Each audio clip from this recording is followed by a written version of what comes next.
नवनाथ पंढरीनाथ गवळी असा हा भोंदू बाबा ज्याच्या आश्रमात मी काही दिवसांपूर्वी जात होते, त्यांनी माझ्याबरोबर अश्लील चाळे करण्याचा प्रयत्न केला. हीच गोष्ट मी माझ्या मिस्टरांना सांगितली. मग माझ्या मिस्टरांनी मला विश्वासात घेऊन पोलीस कंप्लेंट केली, पण ह्याच्यावर कोणतीही न्यायालयीन कंप्लेंट झालेली नाही आहे, कारवाई झालेली नाही आहे. आणि मला असं वाटतं की कोणत्याही महिलेवर जो प्रकार माझ्या बाबतीत झाला तो व्हावा नाही, म्हणून याच्यावर न्यायालयीन कारवाई झालीच पाहिजे.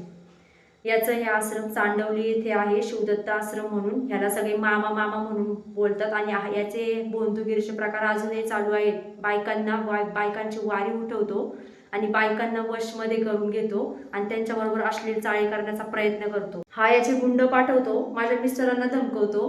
आम्ही कुठेही रस्त्याने गेलो तर ह्याचा आम्हाला त्रास आहे, याची माणसं आम्हाला येऊन धमकावतात. त्यामुळे ह्याची कारवाई झालीच पाहिजे. अजूनही याच्यावर कोणतीही कारवाई झालेली नाहीये. तर मला असं वाटतं की मला न्याय मिळावा आणि माझ्यासारख्या असंख्य महिलांना ह्याच्यापासून लांब ठेवावं, ह्याला शिक्षा झालीच पाहिजे, माझी एवढीच इच्छा आहे. ना जपाचं कारण घेऊन आश्रमामध्ये बोलवतो, मग त्यांना भस्म लावतो, वशमध्ये करतो आणि त्यांच्याकडं अनैतिक संबंध ठेवण्याचे मागणी करतो.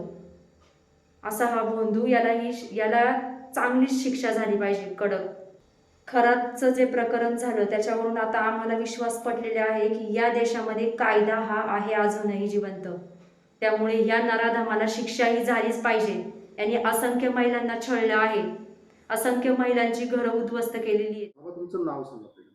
माझं नाव नवनाथ पंढरीनाथ गवळी. मला एक सांगाल की आता जे काही महिलेने एका लैंगिक शोषणाचे तुमच्यावर आरोप केले, तुमचं स्पष्टीकरण काय? याबाबत मी स्पष्टीकरण असं देतोय की हा जो विषय आहे हा 8 महिन्यापूर्वीचा आहे काय, आणि त्याच्यानंतर माझ्यावर दोषारोपपत्र दाखल झालं होतं. सदर विषय न्यायालयात गेला होता. तिथं एक पुराव्याअभावी मला निर्दोष हे होऊन मला जामीन पण मंजूर झाला होता काय.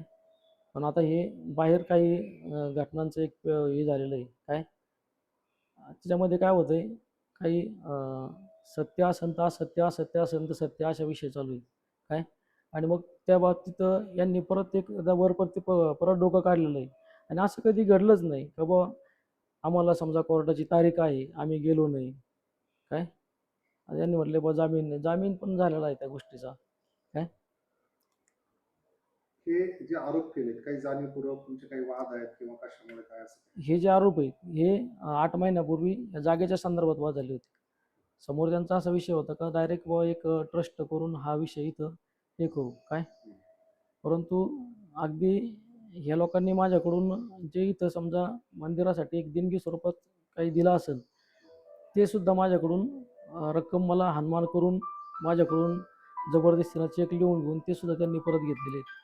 आरोप होत आहेत ते काही हेतुपूर्वक होत आहेत, तुमचे काही बाकीचे काही वाद होते त्याच्यामुळे ते होत आहेत, काय काय त्याच्या पाठीमागचं कारण आहे? त्याचं कारण तेच आहे की ह्या ज्यावेळेस मंदिराचा विषय झाला जागेचा काय, त्याच्यानंतर हे सगळे वाद उफळून आले काय. साधारणतः वाद काय होता तसं?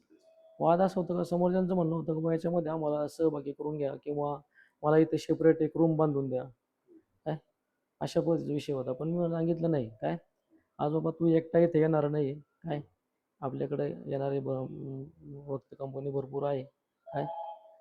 त्याच्यामुळे मी त्या गोष्टीला नकार दिला होता.